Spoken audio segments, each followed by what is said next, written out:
Hello friends, welcome to my channel তৃপ্তির রসোই ঘর। আজকে তোমাদের জন্য নিয়ে এসেছি ঘরোয়া পদ্ধতিতে চাউমিন রান্নার অনেক মজার একটি রেসিপি। একদম নতুনরাও এই চাউমিনটা খুব কম সময়ের মধ্যে রান্না করে নিতে পারবে, আর একবার এভাবে রান্না করলে বারবার শুধু এভাবে রান্না করে খেতে ইচ্ছে করবে। তাহলে চলো আর দেরি না করে রান্নাটা শুরু করে দিই। প্রথমেই দেখো, এখানে আমি যে সবজিগুলো দিব সেগুলোকে কেটে নিয়েছি। এখানে নিয়েছি মাঝারি সাইজের 2টি পেঁয়াজ এরকম কুচিয়ে কেটে, আর 2-3 কোষ রসুন এরকম গ্রেট করে নিয়েছি। 5টি কাঁচামরিচকে এরকম টুকরা করে নিয়েছি। কিছু গাজর এরকম চিকন চিকন করে টুকরা করে নিয়েছি। 2 রকমের ক্যাপসিকাম চিকন চিকন করে কেটে।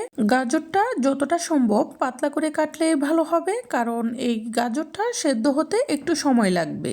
এখানে আমি একটি বাটিতে 2টি ডিম ভেঙে নিয়েছি। চাউমিন রান্না করার জন্য কোকোলার যে স্টিকি নুডলসটা হয় সেটা নিয়েছি, আর এটার সাথে যে মশলাটা থাকে সেটাও নিয়েছি। এখন আমি এগুলোকে সাইডে রেখে দিয়ে চুলায় কড়াইতে একটু জল বসিয়ে দিব। এখানে জলটা একটু বাড়িয়েই দিয়েছি, এতে করে নুডলসটা ঝরঝরে হবে। জলটা ফুটে ওঠার পর এখানে আমি নুডলসগুলো দিয়ে দিয়েছি। এখন এগুলোকে জলে ডুবিয়ে দিচ্ছি আর ভালোভাবে ফুটে ওঠার জন্য অপেক্ষা করব। ফুটে উঠলে এই নুডলসগুলোকে পরিমাণ মতো সেদ্ধ করে নিব।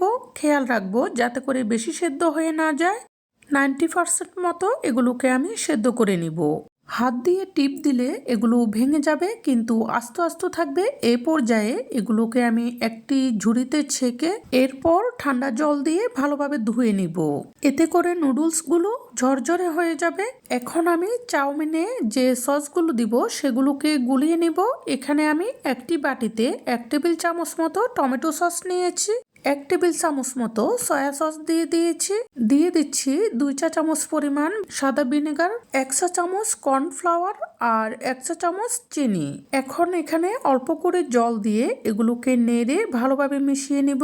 সসটাকে এভাবে গুলিয়ে দিলে চাউমিনটা খেতে সবচেয়ে বেশি মজার হয়। গোলানো হয়ে গেলে এগুলোকে সাইডে রেখে দিয়ে আমি চুলায় কড়াইটি বসিয়ে দিব। কড়াইটি ভালোভাবে গরম করে এরপর এখানে অল্প করে সয়াবিন তেল দিয়ে দিব। তেলটা গরম হলে এখানে ভেঙে রাখা ডিমগুলো দিয়ে দিব।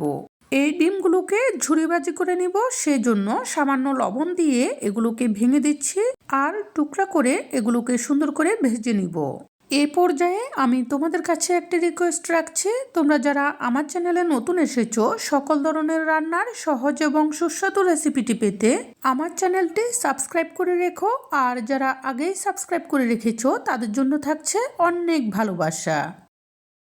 এভাবে ডিমগুলো ভাজি হয়ে গেলে এগুলোকে আমি কড়াই থেকে নামিয়ে নিব, আর কড়াইয়ে দিয়ে দিব 1.5 টেবিল চামচ মতো সয়াবিন তেল। তেলটা ভালোভাবে গরম হলে এখানে দিয়ে দিব কুচানো পেঁয়াজগুলো, গাজর, কাঁচামরিচ আর গ্রেট করে রাখা রসুনগুলো। এখন আমি একটু সময় নিয়ে নেড়ে চেড়ে সুন্দর করে এগুলোকে ভেজে নিব। এখানে রসুনটা আমি এগুলোর সাথে দিয়ে দিয়েছি, তোমরা চাইলে আগেই দিতে পারো। আর গাজরটা শক্ত হওয়ার কারণে আমি এগুলোর সাথেই গাজরটাকে ভেজে নিচ্ছি। এখন এগুলোকে ভালোভাবে একটু ভেজে নিব, এতে করে এগুলো থেকে সুন্দর স্মেল আসবে। ভাজতে ভাজতে যখন এগুলো একটু লাল লাল মতো হয়ে যাবে আর নরম হয়ে যাবে, এ পর্যায়ে ক্যাপসিকামগুলো দিয়ে দিব। ক্যাপসিকাম দিয়ে বেশি ভাজা যাবে না, 1 মিনিট মতো ভেজে নিলেই হবে, কারণ ক্যাপসিকামগুলো বেশি ভাজলে এগুলোর কালারটা নষ্ট হয়ে যাবে। আর ক্যাপসিকাম অল্পতেই সেদ্ধ হয়ে যায়, সেজন্য একটু নেড়ে চেড়ে ভেজে এরপর সেদ্ধ করে রাখা নুডলসগুলো দিয়ে দিব গুলিয়ে রাখা সসগুলো, ভেজে রাখা ডিম ভাজিগুলোও দিয়ে দিব, আর যে মশলাগুলো আছে সেগুলোও দিয়ে দিব। এই মশলাটা চাউমিনের স্বাদটাকে আরো কয়েক গুণ বাড়িয়ে দেয়। এখন চুলার আগুনটি মিডিয়াম ফ্লেমে রেখে উলট পালট করে নেড়ে চেড়ে এগুলোকে সুন্দর করে ভেজে নেব। এ পর্যায়ে অবশ্যই কিন্তু চুলার আগুনটি মিডিয়াম ফ্লেমে রাখতে হবে। হাই ফ্লেমে দিলে নিচে পুড়ে যাবে, আর লো ফ্লেমে রাখলে এগুলো সুন্দরভাবে ভাজি হবে না। এভাবে কিছুক্ষণ ভাজার পর এগুলো পরিবেশনের জন্য সম্পূর্ণ প্রস্তুত হয়ে যাবে, আর গরম গরম পরিবেশন করলে খেতে সবচেয়ে বেশি মজা লাগবে। এভাবে রান্না করলে যে কতটা মজার হয় তোমরা ট্রাই করে দেখলেই বুঝতে পারবে। যদি রেসিপিটি পছন্দ হয়ে থাকে অবশ্যই লাইক, কমেন্ট এবং সাবস্ক্রাইব করে সাপোর্ট করবে।